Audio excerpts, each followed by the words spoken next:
So Y so hate? എന്തുകൊണ്ട് ഖലീഫയ്ക്ക് ഇത്രമാത്രം hate വരുമെന്ന് എനിക്കറിയില്ല. എനിക്ക് മൂവി ഇഷ്ടപ്പെട്ടു. ഖലീഫ ഒരു കമേഴ്ഷ്യൽ സോൾ ഫ്ലിക്കായിരുന്നു. ഇവിടുന്ന് കണ്ട യുഎഇന്ന് കണ്ട കുറേ ആൾക്കാർ, എനിക്ക് തോന്നുന്നു GCCന്ന് കണ്ട കുറേ ആൾക്കാർ എല്ലാവരും നല്ല റിവ്യൂസാണ് പറഞ്ഞത്. പക്ഷേ നാട്ടിൽ നിന്ന് വരുന്ന റിപ്പോർട്ട്സും എല്ലാം വളരെ ബാഡായിട്ടാണ്, മിക്സ്ഡാണ്.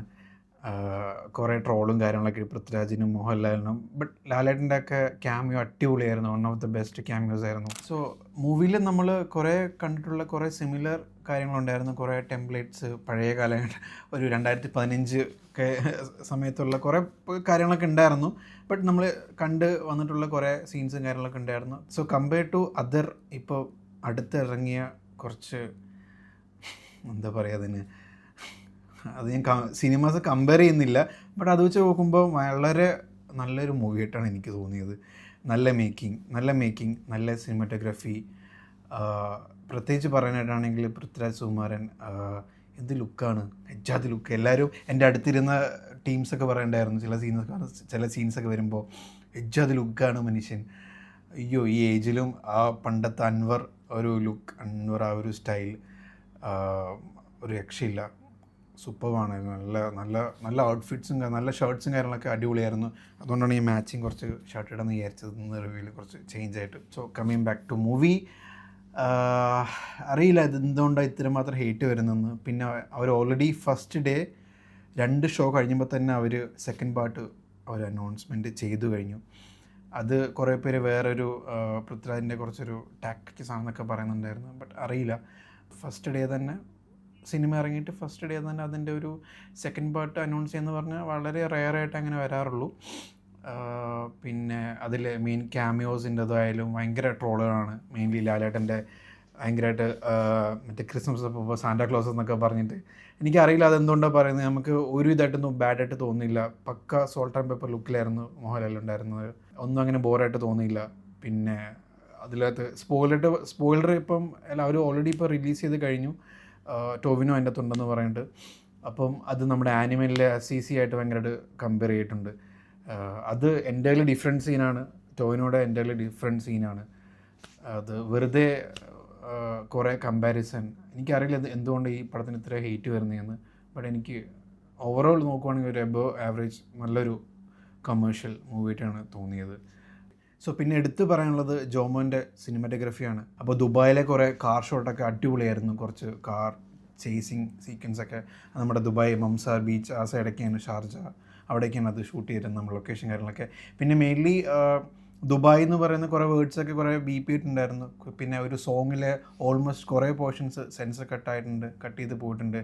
അതെനിക്ക് തോന്നി ഗോൾഡ് സ്മഗ്ലിങ്, ഡ്രഗ്സ് അതൊക്കെ ഇൻവോൾവ് ആയതുകൊണ്ടായിരിക്കാം കുറേ സീൻസൊക്കെ കട്ട് ചെയ്ത് പോയിട്ടുണ്ട്.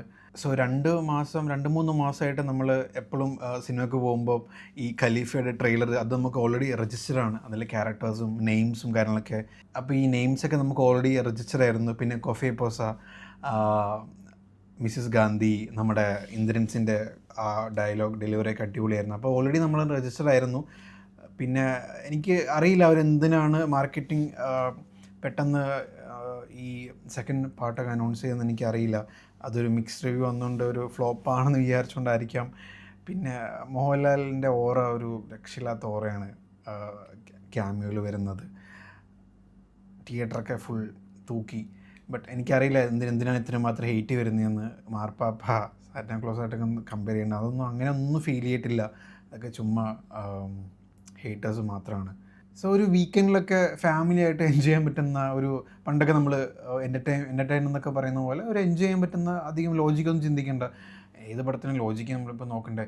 സോ ലോജിക്കും ചിന്തിക്കേണ്ട, ജസ്റ്റ് ഒരു 2.5 hour ലൈക്ക് എൻജോയ് ചെയ്യുക. ജസ്റ്റ് ഒരു വൺ ടൈം ഒരു നല്ലൊരു വാച്ച്, നല്ലൊരു മൂവി. അതിന് ഇത്ര ഡീഗ്രേഡ് ചെയ്യേണ്ട ഒരു ആവശ്യമില്ല. ഖലീഫിന് ഇത്ര ഡീഗ്രേഡ് ചെയ്യേണ്ട ആവശ്യമുണ്ടെന്ന് തോന്നുന്നില്ല. ഞാനൊരു ഹാർഡ് കോർ പൃഥ്വിരാജ് ഫാനാണ്. അതുകൊണ്ട് തന്നെ first day night Dubai time like 11:30 കണ്ടത് ഷോ. 11:30 ഹൗസ്ഫുള്ളായിരുന്നു. ബട്ട് ഇതൊരു വർക്കിംഗ് ഡേ ആണെന്ന് ആലോചിക്കണം. ഇത് വീക്കെൻഡും ആയിരുന്നില്ല, വർക്കിംഗ് ഡേ ആയിരുന്നു. വർക്കിംഗ് ഡേ മോർണിംഗ് 1 മണിക്കും ഹൗസ്ഫുള്ളായിരുന്നു മൂവി. സോ പടത്തിൻ്റെ ഫസ്റ്റ് ഹാഫ് ഒരു ഫാമിലി ഓറിയൻറ്റഡ് ഒരു ഫുൾ സ്റ്റോറി പറഞ്ഞാൽ പോയത്. ബട്ട് സെക്കൻഡ് ഹാഫ് ഫുള്ളി ഒരു ലൂസിഫർ മോഡിലേക്കാണ് മൂവി പോയിട്ടുണ്ടായിരുന്നത്. ഈവൻ നമ്മുടെ ക്ലൈമാക്സ് കഴിഞ്ഞ് പോസ്റ്റ് ക്രെഡിറ്റ് സീൻസ് വരെ അതാണ് എല്ലാവരും ഇപ്പോൾ കമ്പയർ ചെയ്യുന്നത് ഒരു ലൂസിഫറിൻ്റെ പോസ്റ്റ് ക്രെഡിറ്റ് സീനൊക്കെ പോലെ. ലൂസിഫറിൽ റഷ്യ ആയിരുന്നെങ്കിൽ ഇത് നേപ്പാളിലാണ്, മഞ്ഞും കാര്യങ്ങളൊക്കെ ആയിട്ട്. ബട്ട് ചില അതിൽ ബീജൻസൊക്കെ കുറച്ച് കമ്പാരിസൺ തോന്നി. ബട്ട് ലാലേട്ടനാണ് ആ ഓറ എന്തായാലും കീപ്പ് ചെയ്യും. അതുകൊണ്ട് നമുക്കൊന്നും പറയാനില്ല. ആ ലാലേട്ടൻ വന്ന സമയത്ത് നമ്മളിങ്ങനെ ഫുൾ മറ്റേ മോഡിലായിരുന്നു എല്ലാവരും. അതുകൊണ്ട് ഹേറ്റേഴ്സ് വിൽ ഹേറ്റ്, ബട്ട് ലാലേട്ടൻ്റെ ഓറ അവിടെ തന്നെ നിൽക്കും മൂവി. അതുകൊണ്ട് തന്നെ സെക്കൻഡ് പാർട്ട് എന്തായാലും എല്ലാവരും കാണാൻ പോകും. അത് 100% ഷുവറാണ്.